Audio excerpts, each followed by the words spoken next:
मंजिल से आगे बढ़कर मंजिल की तलाश कर, गर मिल जाए दरिया तो समंदर की तलाश कर, टूट जाता है शीशा पत्थर की चोट से, टूट जाए पत्थर ऐसा शीशा तलाश कर। नमस्कार दोस्तों, पैंथर एकेडमी में आप सभी लोगों का हार्दिक स्वागत है। उम्मीद है आप सारे लोग स्वस्थ होंगे और दैनिक समसामयिकी की वीकली रिवीजन सीरीज में आप सभी लोगों का हार्दिक स्वागत है और उम्मीद है कि आप लोग अपनी सफलता के लिए निरंतर प्रयास कर रहे होंगे। और इसी क्रम में हम लोग सेशन की शुरुआत करेंगे और सेशन की शुरुआत दो शब्द मोटिवेशनल कोट से करेंगे। क्या सफलता पाएगा वो जो रहता निर्भर गैरों पर, मंजिल तो उनके कदमों में है जो चलता अपने पैरों पर। मतलब आपको सफलता प्राप्त करना है तो निश्चित ही कार्य भी आपको ही करना है। अगर ऐसा आपके साथ हो रहा है तो निश्चित ही आप सफल होकर रहेंगे। इसी क्रम में आपसे यही गुजारिश रहेगी कि सेशन में शुरुआत से लेकर अंत तक बने रहिए। और इस सेशन का एकमात्र उद्देश्य है कि जो सप्ताह की महत्वपूर्ण घटनाएं हैं उनका हम लोग क्विक रिवीजन कर लें, जिससे आने वाली परीक्षाओं में हमारे प्रश्न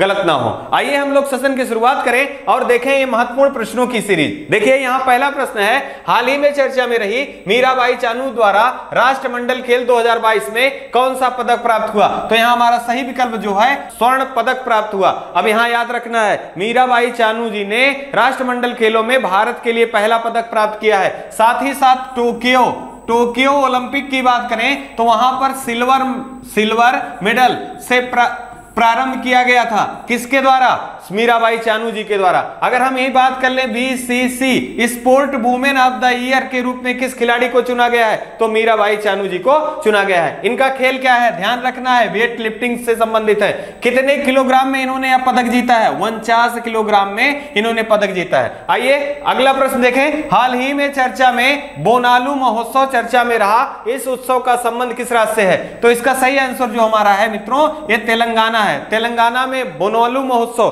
साथ ही साथ बथुकम्मा महोत्सव अगर आपसे पूछा जा रहा है तो इनका संबंध तेलंगाना से। आपको याद रखना है मेदराम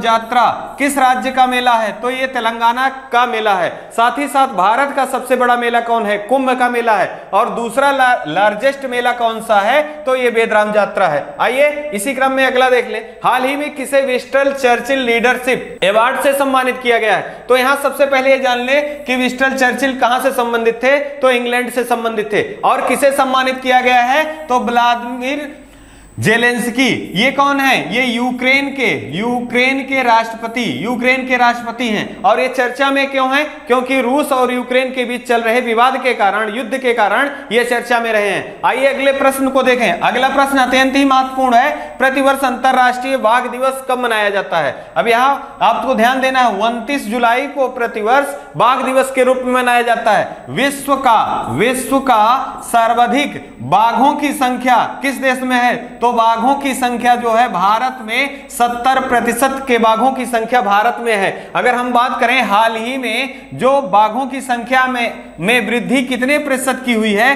तो 33% की वृद्धि हुई है। टोटल बाघों की संख्या कितनी है भारत में? 2967 बाघ हैं। भारत के किस राज्य में सर्वाधिक बाघ हैं? या टाइगर स्टेट से के नाम से किसे जाना जाता है? तो मध्य प्रदेश में सर्वाधिक बाघों की संख्या है 526 और इसे ही टाइगर स्टेट के नाम से जाना जाता है। एक क्वेश्चन अत्यंत महत्वपूर्ण याद रखना है, T×2 पुरस्कार से हाल ही में किस टाइगर रिजर्व को सम्मानित किया गया? तो सत्यमंगलम टाइगर रिजर्व को सम्मानित किया गया। कहां से संबंधित है? तमिलनाडु राज्य से। आइए अगला देख लें, हाल ही में किस राज्य सरकार के द्वारा मुख्यमंत्री नाश्ता योजना प्रारंभ किया गया? इसका सही आंसर जो हमारा होगा ये तमिलनाडु होगा। तमिलनाडु राज्य के मुख्यमंत्री जी के द्वारा तब मुख्यमंत्री नाश्ता योजना प्रारंभ किया गया। इसका उद्देश्य क्या है? प्राइमरी सेक्शन में पढ़ने वाले बच्चों के लिए पोषण युक्त नाश्ता का व्यवस्था करना या नाश्ता क्या प्रदान करना। साथ ही साथ अगर हम बात करें हाल ही में तमिलनाडु राज्य में आपको चर्चा में रहा है तमिलनाडु राज्य से कि तमिलनाडु राज्य में ही सत्यमंगलम टाइगर रिजर्व है जो कि T×2 पुरस्कार से सम्मानित किया गया है। आइए अगले प्रश्न को देखें, हाल ही में भारत का पहला अंतरराष्ट्रीय बुलियन एक्सचेंज को लॉन्च किया गया। कहां से लॉन्च किया गया? तो आपको ध्यान रखना है, गुजरात से लॉन्च किया गया। किसके द्वारा लॉन्च किया गया? प्रधानमंत्री नरेंद्र मोदी जी द्वारा लॉन्च किया गया है। अब यही गुजरात से कुछ महत्वपूर्ण संस्थाएं हैं जो कि गुजरात राज्य में स्थापित की गई हैं। अगर हम बात करें WHO के द्वारा ट्रेडिशनल मेडिसिन सेंटर कहां खोला गया है, तो गुजरात राज्य में खोला गया है। अगर हम यही बात कर लें खेलो इंडिया यूनिवर्सिटी का आयोजन कहां किया गया है, तो यह गुजरात राज्य में किया गया है। अगर हम बात कर लें तैयारी निर्यात सूचकांक में भारत का कौन सा राज्य प्रथम स्थान पे है, तो गुजरात राज्य प्रथम स्थान पे है। साथ ही साथ अगर हम बात करें NDB न्यू डेवलपमेंट बैंक के द्वारा एक इकाई भारत में खोले जाने की अनुशंसा किस राज्य में की गई है, गुजरात के गिफ्ट सिटी में की गई है। आइए इसी क्रम में अगला प्रश्न देख लें। अगला है हाल ही में किस राज्य सरकार द्वारा जनजातीय क्षेत्रों में हर घर ऊर्जा उत्सव प्रारंभ किया गया, तो यहां महाराष्ट्र इसका सही आंसर है। अब इसमें आपको महाराष्ट्र से ध्यान देना है। महाराष्ट्र के हाल ही में मुख्यमंत्री के रूप में किसने शपथ लिया है, तो एकनाथ शिंदे जी ने हाल ही में महाराष्ट्र राज्य के मुख्यमंत्री के रूप में शपथ लिया है। साथ ही साथ उप मुख्यमंत्री के रूप में किसने शपथ लिया है, तो देवेंद्र फडणवीस जी ने लिया है। एक प्रश्न और भी याद रखिए, भारत का सबसे कम उम्र के विधानसभा अध्यक्ष कौन है, तो यहां पर याद रखना है महाराष्ट्र राज्य के राहुल नार्वेकर जो हैं भारत के सबसे कम उम्र के विधानसभा अध्यक्ष हैं। आइए दोस्तों अगला प्रश्न देखें। हाल ही में भारत का कौन सा राज्य सेमीकंडक्टर नीति प्रारंभ करने वाला पहला राज्य बना है, यह भी कौन है, गुजरात राज्य है। अब यही गुजरात से एक क्वेश्चन और भी याद रखना है। भारत में पहली बार बुलेट ट्रेन कहां से प्रारंभ की गई, तो गुजरात राज्य के सूरत से। साथ ही साथ स्टील वेस्ट से सड़क कहां बनाई गई भारत में, तो वो भी गुजरात राज्य से। अगर हम बात करें गुजरात और महाराष्ट्र दो राज्य ऐसे हैं जो प्रतिवर्ष 1 मई को अपना स्थापना दिवस मनाते हैं। इनका स्थापना कब हुआ था मित्रों, 1 मई 1960 ईस्वी में। आइए इसी क्रम में अगला देख लें। हाल ही में किस देश के राष्ट्रपति 2 दिवसीय यात्रा पर भारत आए हैं। अब यहां देखिए, यहां सही जो हमारा है ये मालदीव के राष्ट्रपति जी 2 दिवसीय भारत यात्रा पर आए थे। इनका नाम क्या है, याद रखना है आपको, मोहम्मद इब्राहिम सोली जी, जो कि कहां के राष्ट्रपति हैं, मालदीव के राष्ट्रपति हैं और भारत के यात्रा पर आए हैं। साथ ही साथ आपको याद रखना है मालदीव की राजधानी क्या है, मालदीव की राजधानी माले है। और एशिया का सबसे छोटा देश कौन सा है, तो वो मालदीव है। आइए अगले प्रश्न को देखें। हाल ही में 15 अगस्त 2022 को भारतीय युद्धपोत INS तरकस द्वारा किस देश में झंडा फहराया जाएगा। यहां जो हमारा सही विकल्प है रियो डी जेनेरियो, ये किस देश का शहर है, ये ब्राजील का शहर है मित्रों, याद रखना है ब्राजील का शहर है। अब ब्राजील की राजधानी क्या है, ब्राजील की राजधानी ब्राजीलिया है। अब यहां आपसे प्रश्न दूसरे टाइप में भी पूछा जा सकता है कि रियो डी जेनेरियो में किस भारतीय युद्धपोत ने तिरंगे को फहराया है या राष्ट्र ध्वज को फहराया है, तो आपको याद रखना है ये कौन है, INS तरकस है। आपको याद रखना है किसको हाल ही में प्रेसिडेंट्स कलर अवार्ड से सम्मानित किया गया है, तो INS बलसुरा को प्रेसिडेंट कलर अवार्ड से सम्मानित किया गया है। और हाल ही में INS सिंधु को डिकमीशन किया गया है, किसके द्वारा, नौसेना के द्वारा। आइए इसी क्रम में अगला देख लें। अगला है हाल ही में केंद्रीय कृषि एवं विकास कल्याण मंत्री नरेंद्र सिंह तोमर जी ने कौन से नंबर की कृषि संगणना प्रारंभ की, वह कौन सी संगणना का क्रमांक क्या है, वो 11वीं है। अब इसी प्रश्न में आपके उत्तर भी छिपे हुए हैं। देखिए यहां दिया गया, आपसे प्रश्न पूछा जा सकता है कि भारत के कृषि मंत्री कौन है, तो भारत के कृषि मंत्री नरेंद्र सिंह तोमर जी हैं। साथ ही साथ कृषि किस सूची का विषय है, कृषि समवर्ती सूची का विषय है। विश्व कृषि का इतिहास किसके द्वारा लिखा गया था पुस्तक, तो MS रंधावा के द्वारा लिखा गया था। हरित क्रांति के जनक कौन थे, तो विश्व में नॉर्मन बोरलॉग, और भारत में अगर बात करें तो डॉक्टर MS स्वामीनाथन। आइए इसी क्रम में अगला देखें। हाल ही में चर्चा में रहा लीसेस्टर क्रिकेट ग्राउंड का नाम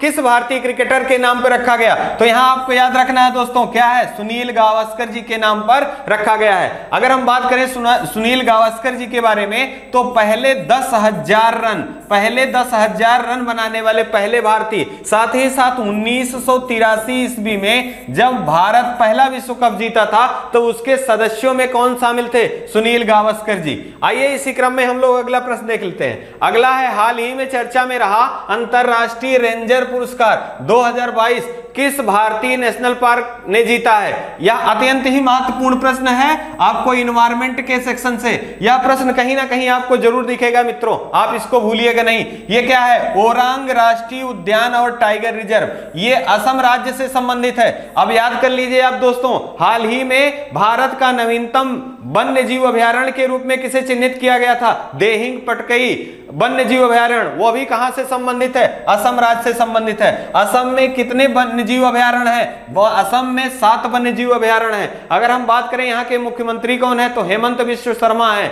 अगर हम बात कर लें असम और अरुणाचल प्रदेश किस सीमा विवाद पर सिग्नेचर इन्होंने किया है, तो नामसाई घोषणा पत्र पर इन्होंने हस्ताक्षर किया है। ये कहां से संबंधित है? असम और अरुणाचल प्रदेश के बीच चल रहे सीमा विवाद से। आइए अगले प्रश्न को देखें। हाल ही में चर्चा में रहा उत्तर प्रदेश का कौन सा विश्वविद्यालय ट्रिपल स्टार ग्रेड पाने वाला पहला विश्वविद्यालय बना है? तो यह दोस्तों आपको ध्यान रखना है, लखनऊ विश्वविद्यालय पहला ट्रिपल स्टार पाने वाला उत्तर प्रदेश का पहला विश्वविद्यालय बना है। अब यही आपको याद रखना है। प्रश्न पूछा जाता है कि उत्तर प्रदेश का सबसे पुराना विश्वविद्यालय कौन सा है, तो वो इलाहाबाद विश्वविद्यालय उत्तर प्रदेश का सबसे पुराना विश्वविद्यालय है। आइए इसी क्रम में अगला प्रश्न देखें। हाल ही में डॉक्टर सी नारायण रेड्डी राष्ट्रीय साहित्य पुरस्कार से किसे सम्मानित किया गया है? तो यहां हमारा जो सही विकल्प होगा डॉक्टर प्रतिभा रे।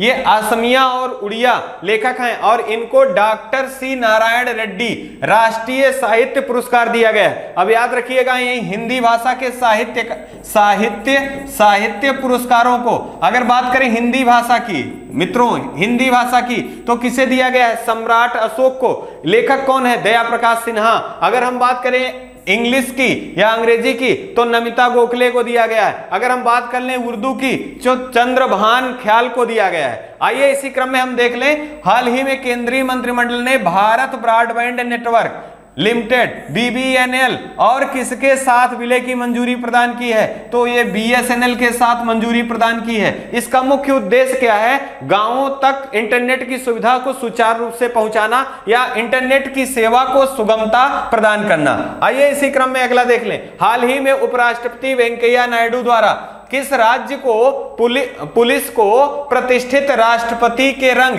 या इसी को प्रेसिडेंट कलर पुरस्कार के नाम से भी जाना जाता है दोस्तों, तो किसको दिया गया है? तमिलनाडु राज्य के पुलिस को। तमिलनाडु राज्य के पुलिस को प्रेसिडेंट कलर अवार्ड से सम्मानित किया गया है। ये प्रेसिडेंट कलर अवार्ड किस कार्य के लिए दिया जाता है? तो उस राज्य की जो पुलिस सेवा है उसको सर्वोच्च सम्मान है ये, और ये उत्कृष्ट कार्य के लिए दिया जाने वाला सम्मान है। आइए इसी क्रम में हम लोग अगला देख लें। हाल ही में भारत और किस देश के साथ अल नगा संयुक्त सैन्य अभ्यास प्रारंभ किया गया? तो ओमान के साथ। भारत और ओमान, याद रखिएगा दोस्तों, भारत और ओमान के बीच में कौन सा युद्ध अभ्यास होता है? अल नगा होता है। अगर आपसे कह दिया जाए डस्टलिक युद्ध अभ्यास किसके साथ होता है? तो भारत और उज्बेकिस्तान के साथ होता है। अगर हम बात कर लें लामीतीय युद्धाभ्यास किसके बीच में होता है? भारत और सेशल्स के बीच होता है। अगर हम बात कर लें वज्र प्रहार दोस्तों, तो ये किसके बीच होता है?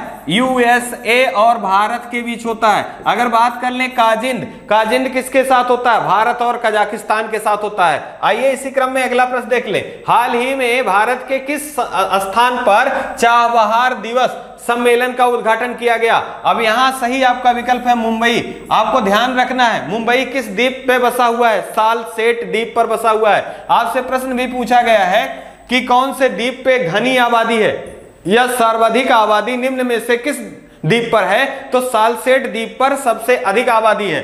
अगला प्रश्न है, हाल ही में वित्त वर्ष 2021-22 के दौरान भारत में किस देश में सर्वाधिक प्रत्यक्ष विदेशी निवेश किया गया?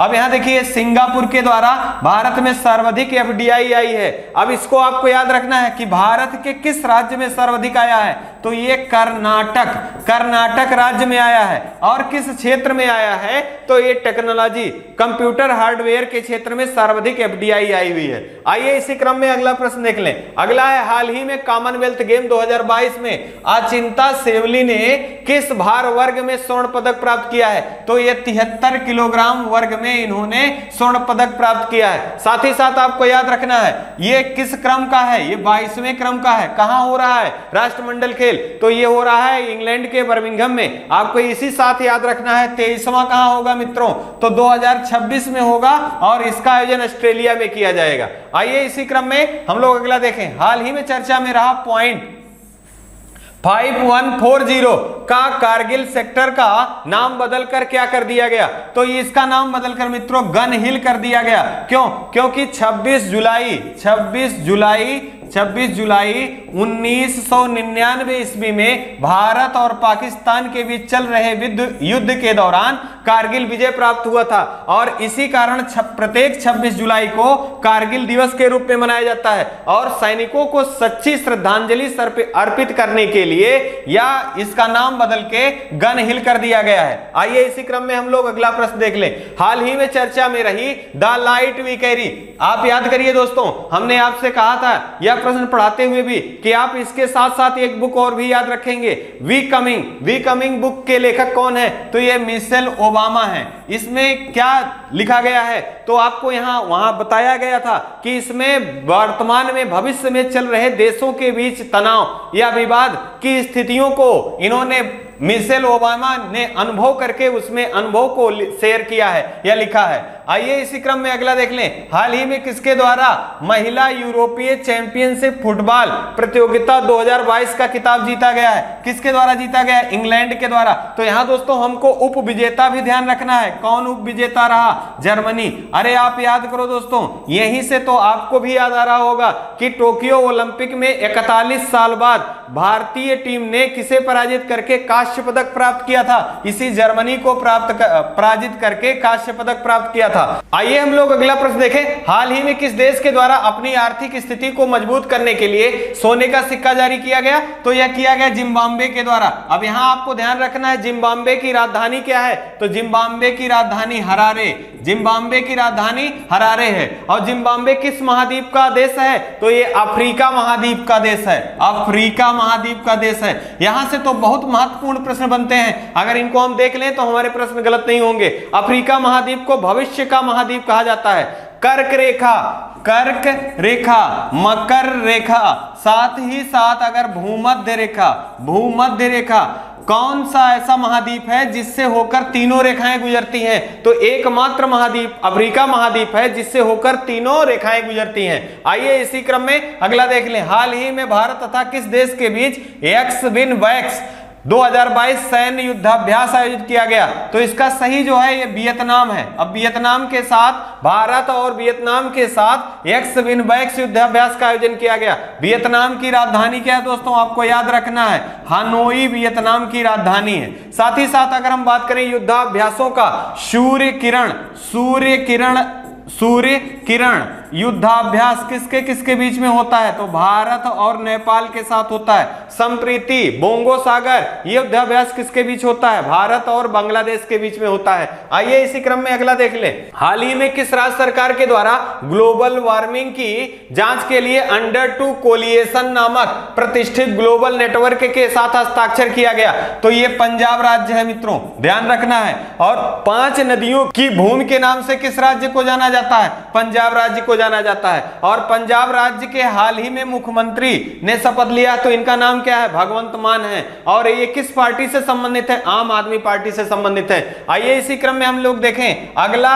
हाल ही में किसके द्वारा पेरिस ओलंपिक 2024 में पहली बार इंडिया हाउस स्थापित करने के लिए भारतीय ओलंपिक संघ के साथ साझेदारी किया गया? तो ये रिलायंस समूह के द्वारा किया गया है। अब यहां आपको एक प्रश्न याद रख लेना है दोस्तों कि अगला ओलंपिक जो होगा ग्रीष्मकालीन ओलंपिक 2024 में, उसका आयोजन कहां किया जाएगा, पेरिस में किया जाएगा। और इस किसके साथ, भारतीय ओलंपिक संघ। आपको याद आ रहा होगा, अगर हम बात करें तो भारतीय ओलंपिक संघ के अध्यक्ष ने हाल ही में इस्तीफा दे दिया था। किसने, नरेंद्र पत्रा जी ने। और कार्यवाहक के रूप में किसे नियुक्त किया गया था, अनिल कुमार जी को नियुक्त किया गया था। आपको भूलना नहीं है मित्रों। आइए इसी क्रम में अगला देख लें। हाल ही में दिल्ली के अगले आयुक्त के रूप में किसे नियुक्त किया गया है, तो ये संजय अरोरा जी को नियुक्त किया गया है। अब यहीं से एक प्रश्न आपको याद रखना है कि दिल्ली के उपराज्यपाल कौन है? तो विनय कुमार जी, विनय कुमार जी दिल्ली के उपराज्यपाल हैं। साथ ही साथ मुख्यमंत्री कौन है? तो अरविंद केजरीवाल जी। साथ ही साथ एक प्रश्न पूछा जाता है, किस संविधान संशोधन के द्वारा दिल्ली को राष्ट्रीय राजधानी घोषित किया गया?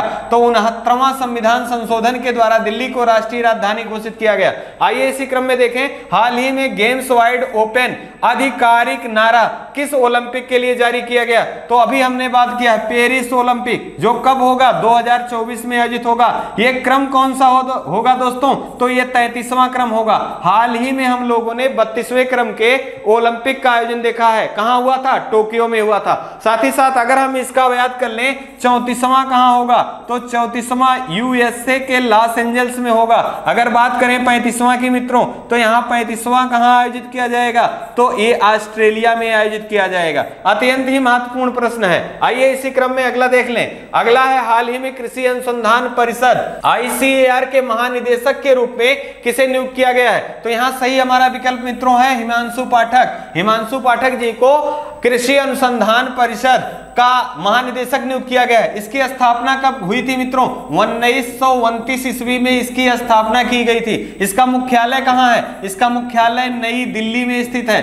अब कुछ महत्वपूर्ण जो नियुक्तियां हैं उनको रिकॉल कर लें। अगर हम बात करें भारत के मुख्य चुनाव आयुक्त के रूप में किसे नियुक्त किया गया? राजीव कुमार जी को। बात कर लें भारत के विदेश सचिव के रूप में किसे नियुक्त किया गया? तो विनय मोहन क्वात्रा जी को। अगर हम बात करें यूपीएससी के अध्यक्ष के रूप में, तो वो डॉक्टर मनोज सोनी जी को नियुक्त किया गया है। अगर बात कर लें नीति आयोग के बारे में, तो नीति आयोग के आपको CEO को भी ध्यान रखना है। कौन नियुक्त किए गए हैं?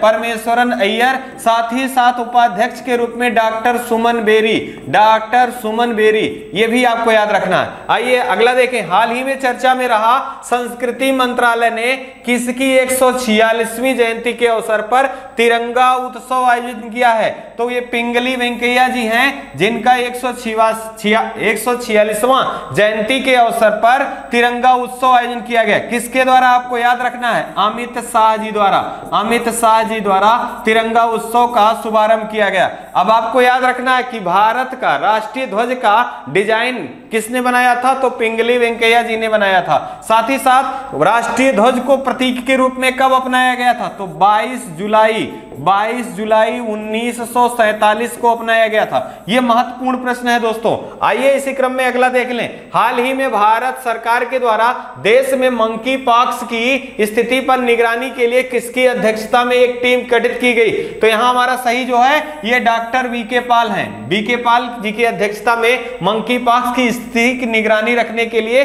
कमेटी का गठन किया गया। अब यहां बात करें मंकी पॉक्स के बारे में, तो ये मंकी पॉक्स जो है ये नाइजीरिया की स्थानिक बीमारी है। साथ ही साथ मंकी पॉक्स में लक्षण क्या दिखते हैं? तो चेचक जैसे लक्षण दिखते हैं। इसमें शरीर पे दाने आने और बुखार हो जाना, शरीर में अत्यधिक दर्द होना इसका लक्षण है। अगर भारत के परिप्रेक्ष्य में देखें तो सबसे पहला केस कहां देखा गया? केरल राज्य में। यह कहां से आया हुआ व्यक्ति था? UAE से लौटे हुए व्यक्ति की मृत्यु हुई है। साथ ही साथ अगर हम बात करें, इस मंकी पॉक्स बीमारी को एक अन्य टर्म से जाना जाता है, इसे जूनोटिक टाइप की बीमारी के नाम से जाना जाता है।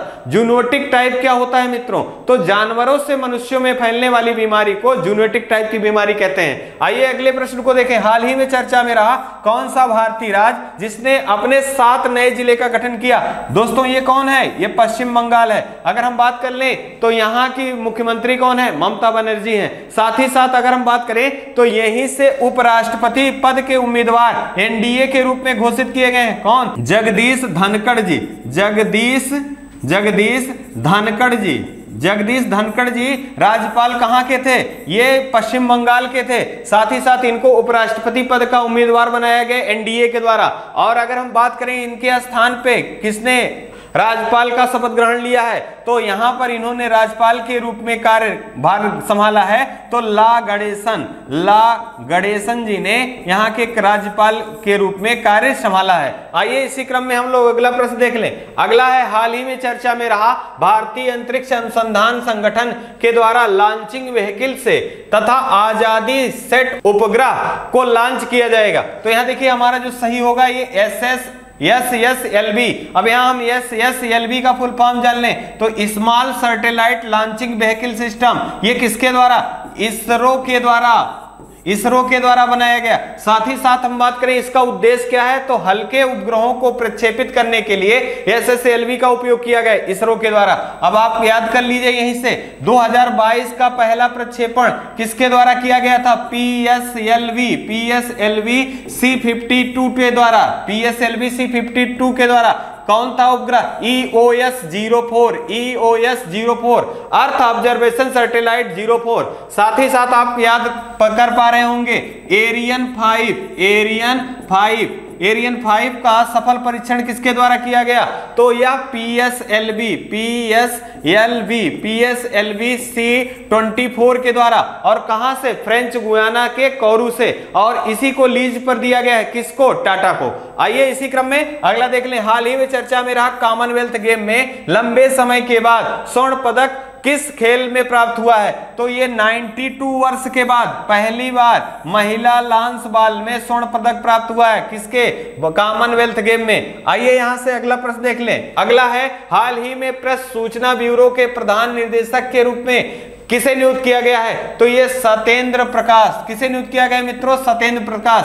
अगर हम बात करें प्रेस सूचना ब्यूरो की स्थापना कब हुई थी दोस्तों? तो 1919 ईस्वी में। अब आपको 1919 से एक क्वेश्चन याद रखना है, मॉन्टेगू चेम्सफोर्ड सुधार कब लागू हुआ था भारत में? तो 1919 ईस्वी में आया था। साथ ही साथ आपको याद रखना है अगले प्रश्न के रूप में, हाल ही में चौथा ONGC पैरा खेल का आयोजन 2022 का आयोजन कहां किया जाएगा? तो ये नई दिल्ली में किया जाएगा। साथ ही साथ इसका उद्घाटन किसके द्वारा किया गया? तो शहरी केंद्रीय मंत्री हरदीप सिंह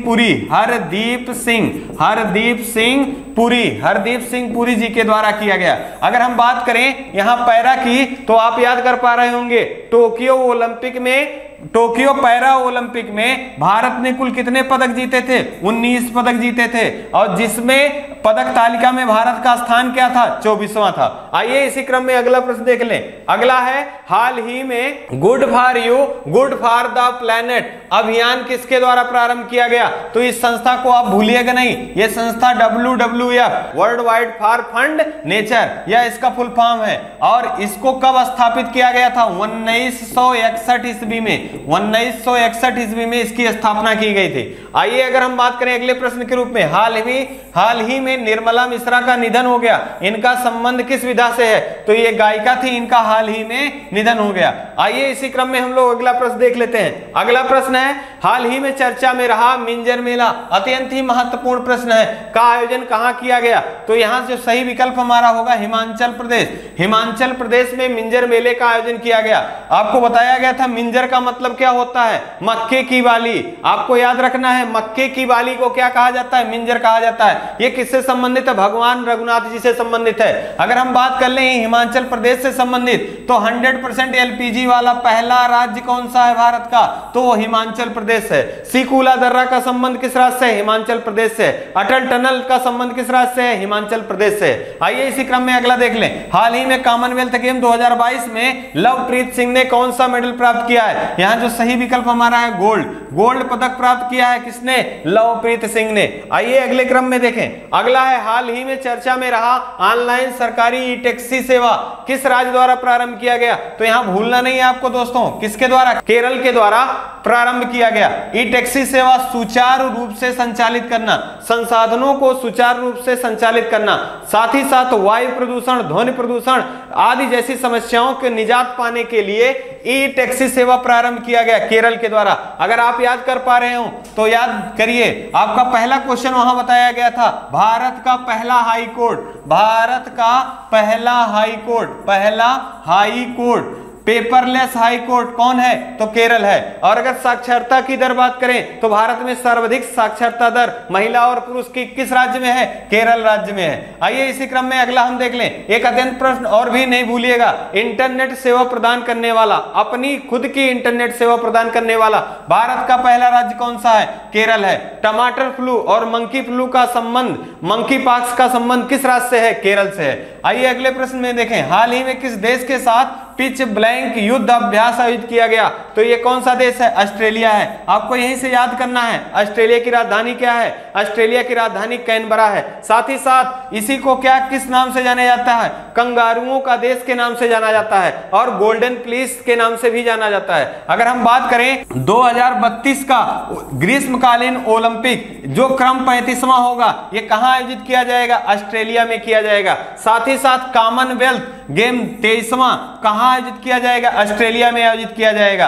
अगर हम यही बात कर लें महाद्वीपों के क्रम में, तो सबसे छोटा महाद्वीप कौन सा है? तो ऑस्ट्रेलिया महाद्वीप है। आइए इसी क्रम में हम लोग अगला प्रश्न देख लें। अगला प्रश्न है, हाल ही में केंद्रीय सतर्कता आयुक्त सीवीसी के रूप में किसने शपथ ग्रहण किया है? तो यहां आपको ध्यान रखना है, सुरेश एन पटेल जी ने हाल ही में भारत के केंद्रीय सतर्कता आयुक्त के रूप में शपथ ग्रहण की है। साथ ही साथ अगर हम इससे महत्वपूर्ण प्रश्नों के रूप में देखें, इसकी शपथ किसके द्वारा दिलाई जाती है? तो राष्ट्रपति जी द्वारा इसकी शपथ दिलाई जाती है। अगर हम बात करें कि राष्ट्रपति किसके सलाह पर केंद्रीय सतर्कता आयोग की नियुक्ति करता है, तो आपको यहां ध्यान रखना है प्रधानमंत्री, प्राइम मिनिस्टर, साथ ही साथ गृह मंत्री और लोकसभा का विपक्ष का नेता, लोकसभा का विपक्ष का नेता, इनकी सलाह पर सीवीसी की नियुक्ति की जाती है। इन्होंने किसका स्थान लिया है? संजय कोठारी जी का स्थान लिया है। अगर हम बात कर ले अगले प्रश्न के रूप में, हाल ही में चर्चा में रहा आदिपुरम महोत्सव भारत के किस राज्य से संबंधित है? तो यह तमिलनाडु राज्य से संबंधित है। आपको याद रखना है पोंगल किस राज्य से संबंधित है? तो तमिलनाडु राज्य से संबंधित है। अगर हम बात कर ले यही आपके बोनालू महोत्सव और बधुकम्मा महोत्सव का संबंध किस राज्य से है? तेलंगाना राज्य से है। बात कर ले ओणम की किस राज्य से संबंधित है? तो ओणम केरल राज्य से संबंधित है। ये सारे कला और संस्कृति के दृष्टिकोण से अत्यंत ही महत्वपूर्ण है। आइए इसी क्रम में अगला प्रश्न देख ले। हाल ही में चर्चा में रहा स्वामी विवेकानंद युवा शक्ति योजना किस राज्य द्वारा प्रारंभ किया गया? तो ये कर्नाटक राज्य के द्वारा प्रारंभ किया गया। यहाँ के मुख्यमंत्री कौन है? तो बासवराज बोमई जी यहाँ के मुख्यमंत्री हैं, जबकि थावरचंद गहलोत जी यहाँ के कर्नाटक हैं। इन्होंने स्वामी विवेकानंद युवा शक्ति योजना प्रारंभ किया। इसका उद्देश्य क्या है?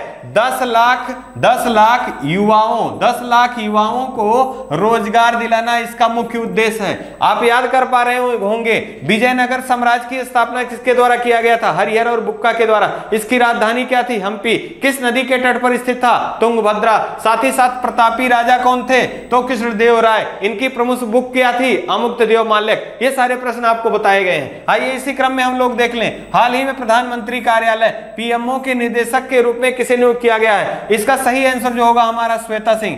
अन्य सारे जो चर्चित नियुक्तियां हैं अगर हम बात करें ओएनजीसी की पहली महिला अध्यक्षा के रूप में किसे नियुक्त किया गया है? तो इसका आंसर जो होगा अलका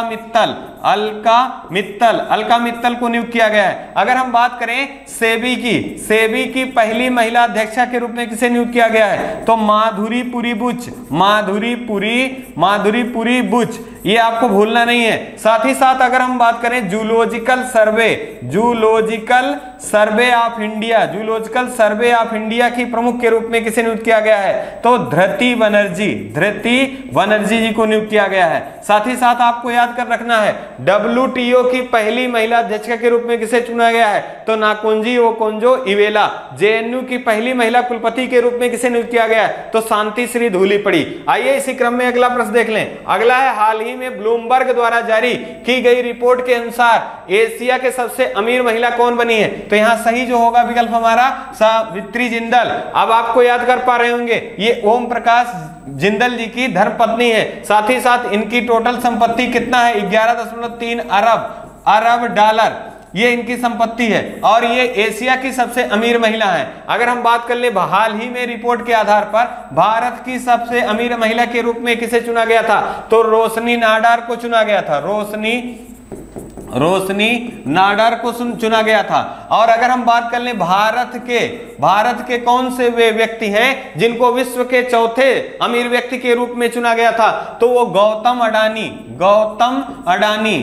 अडानी जी हैं। साथ ही साथ अगर हम बात करें विश्व में सर्वाधिक धन या सबसे अमीर व्यक्ति कौन है, तो एलन मस्क हैं, और एलन मस्क को ही पर्सन ऑफ द ईयर के रूप में चुना गया है। साथ ही साथ PETA person of the year के रूप में किसे चुना गया है, तो आलिया भट्ट को। आइए अगले प्रश्न को देखें। और हाल ही में विश्व बैंक के कंट्री निदेशक के रूप में किसे नियुक्त किया गया है, तो अगस्त तानो कुआमे, इनको विश्व बैंक के कंट्री निदेशक के रूप में नियुक्त किया गया है। अब आपको याद रखना है IMF और विश्व बैंक, IMF और विश्व बैंक को किस समझौता के आधार पर गठन किया गया था, तो ब्रूटेनबर्ग समझौता के आधार पर इनका गठन किया गया था। कब किया गया था, 1944 ईस्वी में। इनका मुख्यालय कहां स्थित है, वाशिंगटन DC में। अगर हम बात कर लें यहां पर विश्व बैंक के प्रमुख कौन है, तो डेविड मालपास। अभी हाल ही में चर्चा में रहा है कि विश्व बैंक के मुख्य अर्थशास्त्री के रूप में किस भारतीय को चुना गया है, तो यहां पर आपको ध्यान रखना है इंदरमीत गिल जी को चुना गया है। और ये दूसरे ऐसे व्यक्ति हैं जिनको विश्व बैंक के भारत के लिए मुख्य अर्थशास्त्री के रूप में चुना गया है। जबकि पहले कौन है, तो पहले आपके जो हैं ये कौशिक बसु हैं। ये 50 प्रश्न जो थे आपके रिवीजन, साप्ताहिक रिवीजन से संबंधित थे और आपकी सफलता के लिए अत्यंत ही महत्वपूर्ण है। आप इनको जरूर देखिए और अपना प्रेम स्नेह जो चैनल के प्रति बनाए रखे हैं, इसके लिए कोट कोट आभार। इन्हीं शब्दों के साथ हम आपसे विदा लेना चाहेंगे। आप अपना और अपने परिवार का खूब सारा ध्यान रखिए। जय हिंद, जय भारत।